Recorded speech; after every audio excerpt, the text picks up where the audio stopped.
Hello guys, তোমরা কেমন আছো? দেখো, আজকে একটা নতুন রান্না নিয়ে এসেছি তোমাদের সামনে। আমাদের উড়িষ্যার সবথেকে ফেমাস খাবার হচ্ছে ডালমা ভাত। সে ডালমাটা নিয়ে এসেছি আমি। ডালমাটা আজকে রান্না করে তোমাদের দেখাবো। আমাদের এখানে সব মন্দিরে প্রসাদের রূপে ডালমা ভাতের সাথে ডালমাটা করা হয়। সে ডালমাটা আজকে আমি ঘরে রান্না করে তোমাদের দেখাবো। এটা মুগ ডাল দিয়ে করা হয়। তার জন্য সবজি আমি এখন কেটে নিয়েছি। সবজি প্রায় কাটা হয়ে গেছে। এই যে সজনে একটা দুটো ছিল লাস্ট, তাই কাটছি, আর আলুটা কাটবো। এর জন্য সবজি লাগে সজনে, আলু, বেগুন, পাকা কুমড়ো, তারপরে সে কচু। কচু বললে সেই মানে যেই কচুগুলো চুলকায় না, ঘট কচু বলে, সেই কচুটা এইসব দিয়ে ডালমাটা রান্না হয়। তা আমার কাছে কচু আর কুমড়োটা নেই, সেই দুটো ছাড়াই করব আমি। কুমড়ো, বেগুন আর আলু দিয়েই রান্না করব, তাই খেতে ভীষণ ভালো লাগবে। চলো রান্নাটা দেখো, তোমরা দেখলে জানতে পারবে কেমন করে করি আমরা রান্না।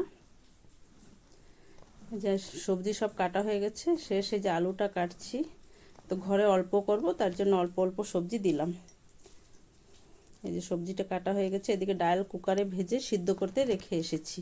ডালটা আমার অলরেডি সিদ্ধ হয়ে গেছে।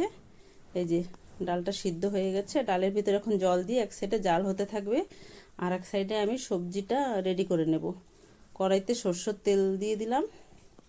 তেলটা গরম হয়ে গেছে, তার ভিতর শুকনো লঙ্কা, তেজপাতা আর জিরে দিয়েছি ফোড়নে। এটা পড়বে, ফোড়নের জন্য এই মশলাটাই দিতে হবে। তো এই মশলাটা আমার মানে ফোড়নটা আমার রেডি হয়ে গেছে।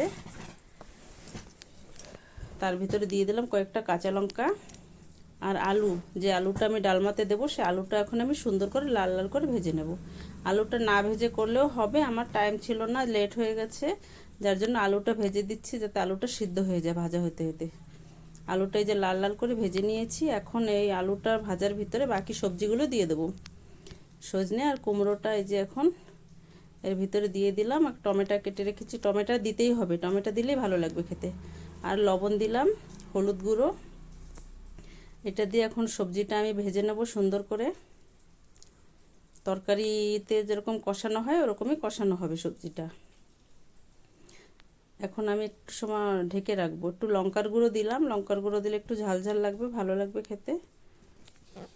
এটা এখন ভালো করে কষায় ঢেকে রাখবো। সবজিটা সিদ্ধ হওয়া পর্যন্ত একটু ঢেকে রাখতে হবে, ঢেকে ঢেকে ভাজা করতে হবে। এই যে সবজিটা প্রায় ভাজা আমার হয়ে গেছে, সবজিগুলো সিদ্ধও হয়ে গেছে। এখন আর একটু নেড়ে চেড়ে দেই। তারপর এদিকে ডালটা জাল হচ্ছে। ডালটা খালি জল দিয়ে জাল হচ্ছিল, আর কিছু দিছিলাম না, এখানে সব দিয়েছি। এই যে এখন ডালটা আমি দিয়ে দিলাম। এই যে এখনই কত সুন্দর লাগছে দেখতে, দেখো কত সুন্দর হয়েছে। এখনো জাল হয়নি, এখন জাল হবে এটা। সবজিটা সিদ্ধ ভালো করে হয়েছে কিনা তার জন্য ভাবলাম একটু গ্যাসটা সিম করে একটু ঢাকনা দিয়ে দিই। সজনে, আলু, বেগুনগুলো একটু ভালো সিদ্ধ করে ঢেকে রেখেছিলাম, ঢাকনা উঠিয়ে এই যে দেখো কত সুন্দর জাল হয়ে গেছে, ভালো ফুটে গেছে সবজিটা। ডালটা মোটাও হয়ে গেছে, ডালটা ভীষণ মোটাও হবে রান্না করার পরে ডালমাটা। এটা মুগ ডাল দিয়ে করতে হবে। আর এই ডালমার মেন মশলা একটা ঘরে নিজে হাতে করা হয়, এই মশলাটা দিলেই ডালমাটার টেস্ট চলে আসে। এই মশলাটা শুকনো খোলায় ধনে, জিরে আর শুকনো লঙ্কা ভেজে এটা গুঁড়া করে রেখেছি, সে গুঁড়ো মশলাটা দিতে হবে। আমাদের কথা একটু ভুল হতে পারে, আমরা উড়িষ্যার বাঙালি তো, আমাদের একটু উড়িয়া মিশে যায় কথার সাথে, কেউ কিছু মনে করো না।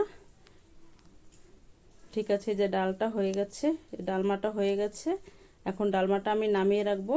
তোমরা এইভাবে বানিয়ে খেয়ে দেখো, দারুণ লাগবে। সবাই ভালো থেকো, সুস্থ থেকো। আজকের মতন এখানে।